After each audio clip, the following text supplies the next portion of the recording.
Hello students, collection of English text.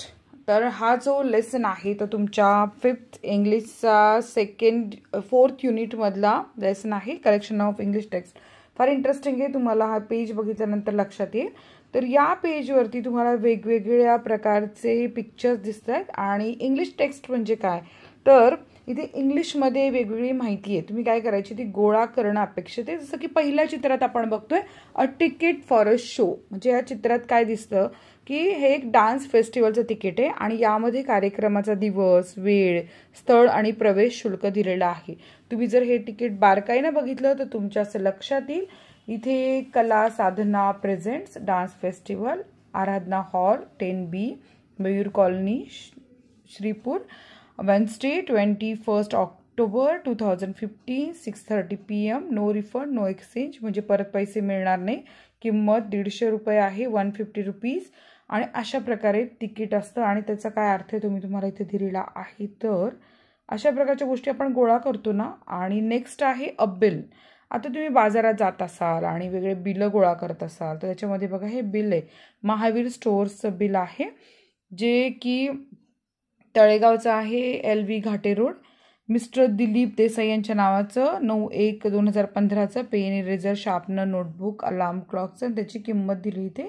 तर याचा मराठीत अर्थ असा होतो की हे महावीर स्टोअर्स या दुकानाने दिलेलं बिल आहे. यात पेन, इरेझर, शार्पनर, वह्या आणि अलार्म घड्याळ यांची संख्या, किंमत आणि एकूण रक्कम दिली आहे. थर्ड जे दिसतं आपल्याला चित्र ते आहे रिसिप्टचं. रिसिप्ट म्हणजे काय, पावती. आता या रिसिप्टमध्ये तुम्हाला नंबर दिसतो, डेट दिसते, रिसिव्ड विथ थँक्स फ्रॉम, कोणाकडनं घेतलंय, अमाऊंट दिसतंय आणि काय म्हणतं ही महाराष्ट्र लायब्ररीने दिलेली पावती आहे. यात ग्राहकाचं नाव आहे, रक्कम आहे, 2320, दिनांक आणि स्वाक्षरी दिलेली आहे. सो नेक्स्ट जी इमेज आहे ती आहे ॲन ॲडव्हर्टिजमेंट. ॲडव्हर्टिजमेंट म्हणजे जाहिरात.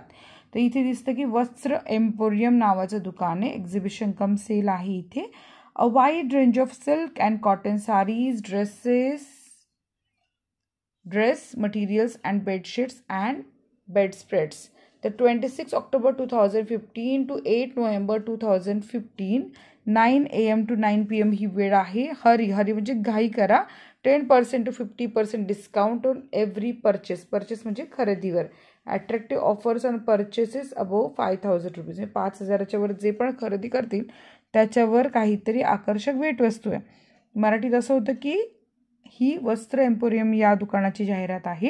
यात एक्झिबिशन कम सेलची माहिती, दिवस, वेळ, सवलत आणि 10% ते 50% आणि विशेष ऑफर्स दिल्या आहेत.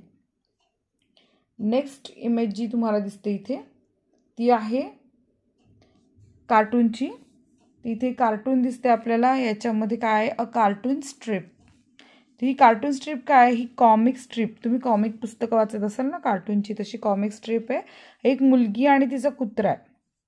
ती कुत्र्याला काही करायला सांगते पण शेवटी ती स्वतः पडते आणि शेवटी कुत्रा म्हणतो see how easy it is, you try it. आता इथे आपण जरा थोडंसं बारकाईनं आपण हे पाहूयात. बघूयात इथे लिटल इवा ही मुलीचं नाव आहे आणि तिचा कुत्रा आहे. ते बॉल फेकतीये आणि ती म्हणते नाव गो गेट इट पुडी. त्याचं नाव पुडी दिसतंय. ती म्हणते जा घेऊन ये. How can you be so dumb. ती त्याला म्हणते किती मूर्ख आहेस, मंद आहेस तू. नाऊ वॉच मी. आता बघ कसा आणायचा असतो बॉल. ती त्याला शिकवते आणि बॉल आणायच्या नादात काय करते, तोंडात बॉल घ्यायला बघते, ती धक्कन पडते. मग तेव्हा तो कुत्रा म्हणतो see how easy it is. बघ किती सोपं आहे ना हे. Now you try it. आणि मग तो फेकतो बॉल आणि परत तिला आणायला लावतो. सो अशा प्रकारे गंमतशीर कार्टून स्ट्रिप आहे. आता पुढे आपण बघतोय नेक्स्ट पेजवरती आपण गेल्यानंतर आम्हाला पुन्हा एक अशाच वेगळ्या इमेजेस दिसतात, टेक्स्ट दिसत आहेत. तर पहिला जी इमेज आहे ती आहे अ पझल. पझल म्हणजे काय, कोड, शब्द कोड. याच्यामध्ये तुम्हाला काय करायचं आहे की अक्षरांना जोडून दर पायरीला शब्द तयार करायचे. आता तुम्ही जर नीट बघितलं तर हिच्या खाली आपल्याला काय दिसतं, इथे बघा आपण लिहिलेलं आहे हर. 3 डॉट आहेत ना, HER हर. त्याच्या पुढे 4 डॉट आहे here, HERE here.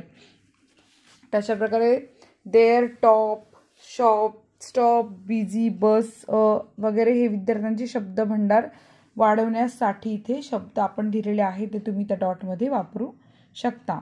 Next G image आहे ती आहे क्लेवर टर्टल. ही तेवढी मजेशीर गोष्ट आहे ना, तुम्हाला खूप आवडणार आहे. बघा ही गोष्ट काय, once some villagers caught a turtle in the field and took him to their chief. एकदा त्यांना एक काय दिसतं, टर्टल म्हणजे कासव भेटतं बरं का. ते त्याला पकडतात, शेतामध्ये असतं ते, आणि ते त्यांच्या प्रमुखाकडे घेऊन जातात शेतकरी गावाकडचे लोक. You must punish this thief. या चोराला तुम्ही शिक्षा करा असं ते गावकरी म्हणतायत. दे सेड ओ नो, नाही सेड द टर्टल म्हणतं नाही असं करू नका तुम्ही. तर तो म्हणतो please don't throw me back in the river. तो कासव म्हणतो तुम्ही मला नदीत परत फेकू नका. यू मे हँग मी, तुम्ही मला फाशी द्या, मला तुम्ही काही त्रास द्या, बर्न मी, मला भाजा जाळा, किंवा push me from the cliff, किंवा एखाद्या कठड्यावरनं फेकून द्या. But please whatever you do don't throw me back in the river. काही करा पण मला नदीमध्ये फेकू नका, असं ते कासव विनवणी करते. Throw him back in the river the chief ordered म्हणजे आज्ञा करणे. तर ते चीफ काय म्हणतो, जा या कासवाला परत नदीमध्ये फेकून द्या. कारण कासव काय म्हणतं, मला फेकू नका, आणि हा म्हणतो की चला, चीफ म्हणतो की याची शिक्षा म्हणजे याला नदीतच फेकून द्या. हा नाही म्हणतो ना, तिकडेच फेका. The villagers through the turtle in the river. आणि मग असं म्हटल्यावर ते गावकरी त्या टर्टलला, कासवाला परत नदीत फेकून देतात. And the turtle laughed and swam away merrily म्हणजे आनंदाने. आणि इकडे कासव आनंदाने मस्त पोहोच जाते, कारण त्याला माहिती होतं की आपण जर हे करू नका म्हटलं तर गावाकडची लोक तेच करणार आहे. गावाकडची म्हणजे ती माणसं सगळी हेच करणार आहे, म्हणून ते हुशारी वापरत आहे की नाही हुशार कासव. तर इथे पण त्याचा अर्थ आपण असंच दिलेला आहे. तुम्ही शिक्षक असाल तर मुलांना ही गोष्ट आणखीन चांगली समजून सांगू शकता की गावकऱ्यांनी एका कासवाला चोर समजून त्याला शिक्षा द्यायचं ठरवलं. कासवाने हुशारीनं सांगितलं मला काही शिक्षा द्या पण नदीत फेकू नका, आणि गावकऱ्यांनी तेच केलं आणि कासव पाण्यात पळालं. म्हणजे कासवाने हुशारीनं स्वतःला वाचवलं. आता नेक्स्ट आहे प्राइस टॅग. आता तुम्ही घेतात ना कपडे वस्तू काय तर हा प्राइस टॅग आहे. ₹100 बनी ब्राऊन सॉफ्ट टॉईज. तर इथे काय आहे, ₹100 बनी ब्राऊन सॉफ्ट टॉईज हे म्हणजे एखाद्या वस्तूला लावलेले प्राइस टॅग आहे. दुकानी खेळण्याला लावलेला दर आहे. आणखीन काय बघा, रॅपर कसला आहे हा, तर इथं डेली स्वीट्स नाव लिहिलंय. तर हा डेली स्वीट्सचा रॅपर दाखवलाय. हे पॅकेटचे कव्हर कसं दिसते याचा एक नमुना तुम्हाला दिलाय. आता हा ग्रिझिली बेअर. अरे ग्रिझिली बेअर पण मजेशीर आहे बरं का.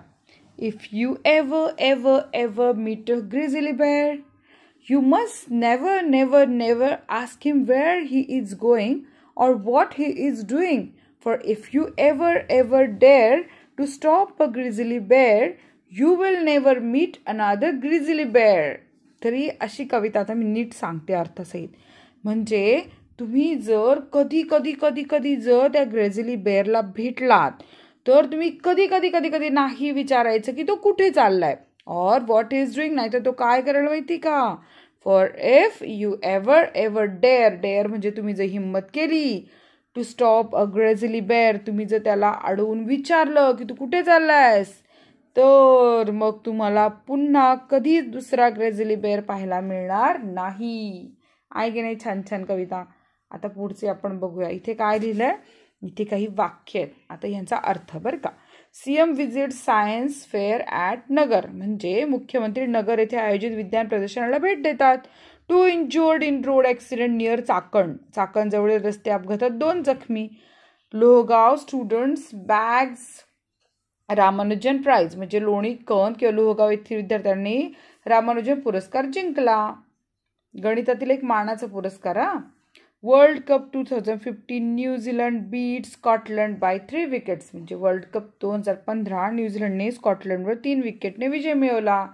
सो अशा प्रकारे इथे आपण हा सगळा लेसन शिकलेला आहोत. व्हिडिओ आवडला असेल तर लाईक करा, चॅनलला सबस्क्राईब करा.